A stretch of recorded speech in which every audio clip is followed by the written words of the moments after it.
अस्सलाम वालेकुम रहमतुल्लाहि व बरकातुहू। इस वक्त हम लार शरीफ दरबार में हाजिर हैं और ये आप देख रहे हैं इस टाइम उर्स पाक के मनाजिर। हज़ारों की तादाद में यहाँ पर उर्स पाक में बाबा जी साहब के वफादारों का जम्मे गफीर मौजूद है। मुफ्ती अब्दुल रऊफ साहब क़िबला भी तशरीफ़ फरमा है और ये देखें इस वक्त फैज़ान ज़िंदगी में नहीं होता, जितना विसाल के बाद औलिया इकराम का फैज़ान जो है वो बढ़ जाता है। जितने भी लोग देख रहे हैं सब आगे तक पहुँचाएँ। अल्लामा इकराम ने फरमाया है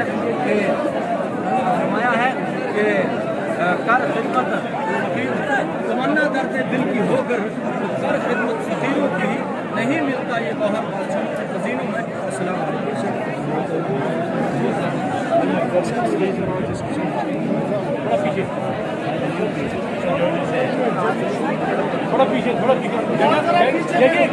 रब तबारक व तआला से दुआ है कि मौला ताला तमाम उर्स पाक में हाजिर होने वाले लोगों की दुआओं को कबूल फरमाए।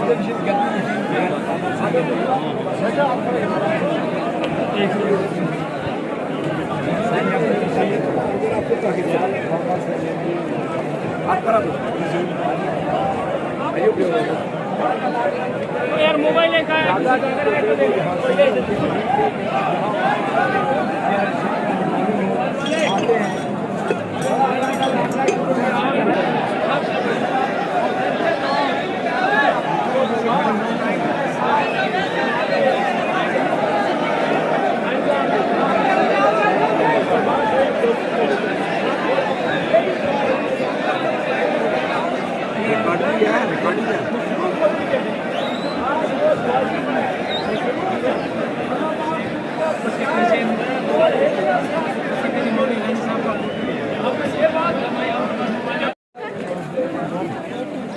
दरबार शरीफ के आगे का मंजर है, ये देखें इस टाइम। ये मस्जिद शरीफ है साथ में। आगे